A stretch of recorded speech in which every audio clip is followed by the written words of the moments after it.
Almost everyone with $1 to $30 million does the same thing with it.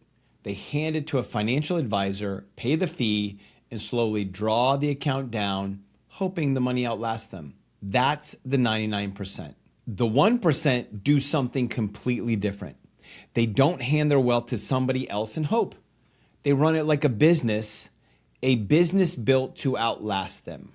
That single decision, to operate your wealth like a business instead of outsourcing it, is what changes a family's financial future. Not a better stock pick, not a better advisor, a better structure. The ultra wealthy have used that structure for over a century. And in this video, I will show you how to build a scaled down version for yourself, the microfamily office. I'm Christopher Nelson, former tech executive. Now I run my own microfamily office. I'm not an advisor. I'm not going to try and manage your money or sell you insurance. As I was transitioning into retirement, I ran into two problems. First, every advisor at the big banks had the same goal: get as much of my money under management as they could so they could collect their fee. They were selling a product, not handing me a strategy. Second, and this was the real one, there was no one to hand me the playbook of how to actually run my wealth the way the ultra wealthy run theirs. That's the financial service desert. And if you're watching this, it's probably where you are too. The way out is to stop outsourcing hope and start running your wealth like a business. Let me break down how a microfamily office actually works. Every family office, whether it runs 500 million or your scaled down version, is built in 4 phases. You architect the strategy, you build the structure, you run it on a quarterly cycle, and you prepare it for succession so it outlasts you. These 4 phases are powered by 7 core components. These are the building blocks you actually put in place, and they're where the real work happens. Let's walk through all 7. Component 1 is vision. Vision is the component almost everybody skips, and it's exactly why everything else feels disorganized. It answers one question: why does this wealth exist and what is it meant to do? Most people start with, where should I invest? That's like hiring employees before you know what business you're actually building. Vision comes first, always. It has 2 pieces: your legacy statement, the North Star that defines the purpose of your wealth across generations, and your investment thesis, the filter every opportunity has to pass before it earns $1. With vision in place, FOMO and analysis paralysis disappear, because every decision runs through a filter that you already built. Component 2 is structure. Structure is how your portfolio is actually organized. Most people with 1 to 30 million have a collection of investments, not a portfolio. Brokerage account here, 401k there, maybe a rental property, but no design connecting them. In a family office, every dollar has a job: growth, income, or capital preservation. You set allocation targets, design how the portfolio actually pays you, and write the rules for what you'll invest in, what you won't, and under what conditions. That's the shift from a pile of investments to a portfolio with a purpose and policies that keep you disciplined when emotion tries to take over. Component 3, protection. Protection is your legal and tax defense layer, and it's bigger than most people think. They picture insurance and an estate plan. It's part of it. The other side is entity structure and tax optimization. A family office runs what I call the 2-company architecture.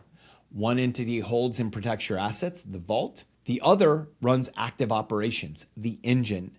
That separation is what unlocks asset protection and a whole layer of tax strategy. That layer is the deduction stack, tax plays that compound year over year.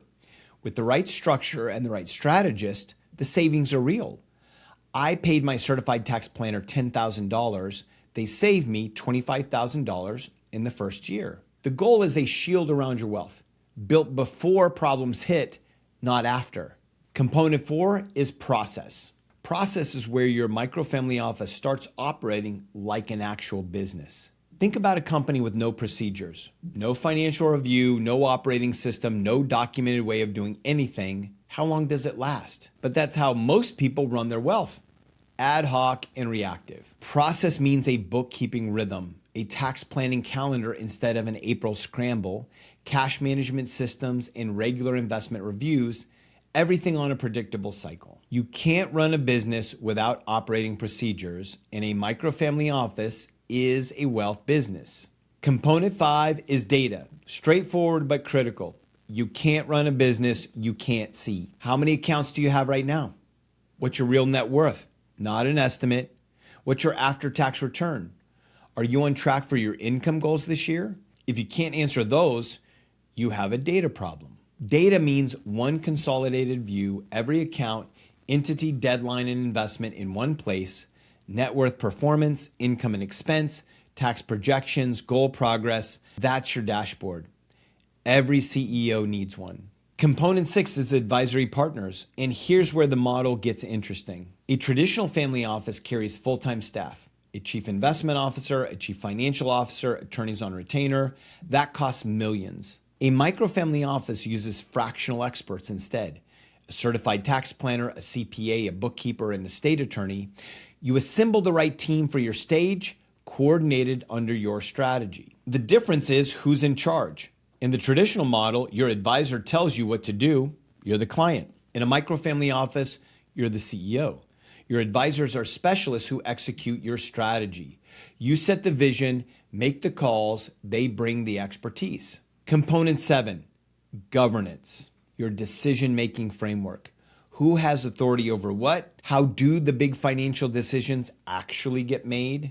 It comes down to 3 things: decision rights, clear rules for who decides what, a family meeting cadence, yes, regular meetings about your family's wealth and succession, how the microfamily office keeps running when you're no longer here. This is what turns wealth management into a generational business, which is the whole point. So does this actually work?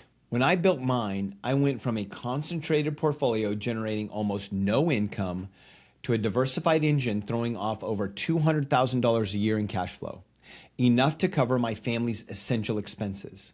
My portfolio grew from $6 million to $8 million along the way. But the real change wasn't the number on the screen. It's that now I spend my time the way I want, with my wife and 3 sons, instead of trading hours for a paycheck. That's what running your wealth like a business actually buys you. Not just more money, a different life. Now, I know what some of you are thinking. That sounds complex. And to be fair, it did take me several years to put this together, but that's because I didn't have a playbook.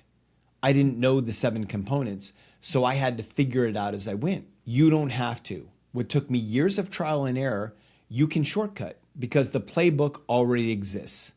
That's the whole point. So here's the choice.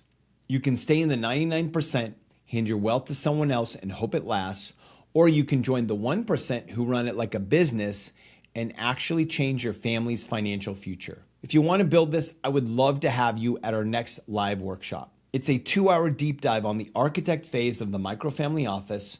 You'll walk away with a legacy statement, an investment thesis, and a portfolio structure tailored to your goals. At the time of recording this, we've had over 2,000 people just like you come through this workshop. Head to wealthops.io/go or click the link below this video to register.